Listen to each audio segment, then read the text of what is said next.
I'm Joanne Moore. I'm the director of the Duxbury Senior Center. I'm so happy to be here with you today to share information about the programs and services offered on our campus and in the community. I'm so thankful to PAC TV and their amazing staff for making this program available in Duxbury, Kingston, Plymouth, and Pembroke. This program enables us to highlight programs that are being offered throughout the community and regionally. Senior centers offer programs that stimulate your mind, provide learning opportunities, help you move your body, increase your flexibility, strength, and balance. We offer opportunities to socialize, enjoy recreational activities, and have fun. I don't know about you, but I'm looking forward to some fun after the 2 years we've just had. This month, I want to introduce our new community service manager. Her name is Alex Newcomb. She holds a master's degree in gerontology and management aging services from UMass Boston. She comes to us with 15 years experience in the field of gerontology. Prior to her joining our staff, she worked for the Executive Office of Elder Affairs in the assisted living unit. She's also worked in the assisted living industry, overseeing dementia care units. She's available to meet with you in person, on the phone, or via Zoom. She can assist you with information and referral, fuel and food stamp applications, and help you make connections so that you can continue to live safely in your home. If you'd like to make an appointment with her, or you can either call the Senior Center or stop by the Senior Center. She also has office hours at Chestnut Street on the first and third Wednesday from 10 to 11 o'clock in the morning, and at Island Creek on the second and fourth Wednesday from 10 to 11 o'clock in the morning. Her phone number is 781-934-5774, and her extension is 5730. We have a lot going on this month. On May 19th from 10:30 to noon, the Plymouth County Sheriff's Department will be doing senior safety identification cards. These IDs serve as a second ID for those who no longer drive. We'll also be hosting a variety of LGBTQ events, starting with a program in partnership with the Duxbury Free Library on May 16th at 7 o'clock. Guest speakers will share information about the milestones for Massachusetts, highlighting the history of the LGBTQ organizers and activists in the fights for these rights. On May 21st at 10 o'clock, we'll be hosting a Saturday brunch. The cost for that brunch is $7. And on Thursday, June 2nd at 5 p.m., join us for an intergenerational LGBTQ Pride event.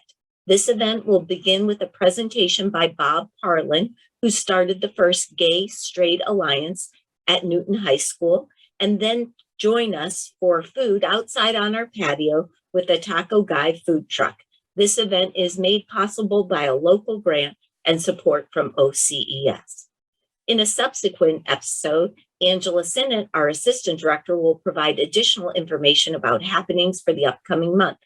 To learn more about what's happening at the Duxbury Senior Center, go to our website at duxburyseniorcenter.org or visit us at our beautiful facility and campus and enjoy some outdoor activities on our bocce court walking trail. We are located at 10 Mayflower Street. The Duxbury Senior Center is a welcoming place for all. We welcome you to join us for many programs and services that meet your needs and interests.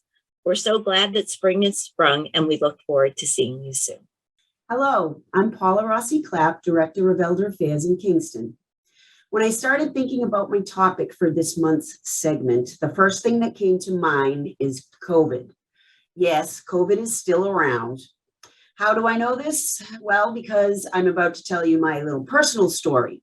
After 2 years of wearing a mask, avoiding large gatherings, and got my vaccine and boosters, once the mask mandate was lifted, and I started becoming a little more complacent and went into the stores without my mask. And I certainly didn't wear a mask when I was outside.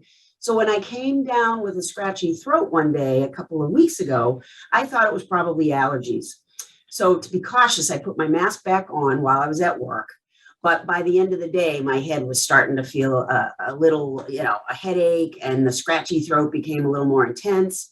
So I did one of those rapid home tests at home. But even when it came back positive, I thought that maybe I had done it wrong. So throughout the night and into the morning, my head got worse and I got body aches, but no fever. So I took another rapid test the following morning and followed the directions this time, and that came back positive. But being a bit naive and pessimistic, I thought, no way, I had all my boosters and I haven't been sick in over 2 years. But out of precaution, I went and I took the day off and I went and got a PCR test. But I had to wait for another 24 hours. And sure enough, it did come back positive. So last time I heard that, I was pregnant. But knowing that that can't happen anymore, I went into lockdown and I quarantined myself for 5 days. And I made sure to, take all my precautions and any, medications that might help. And just for my personal, the Mucinex actually helped me because it keeps the lungs clear.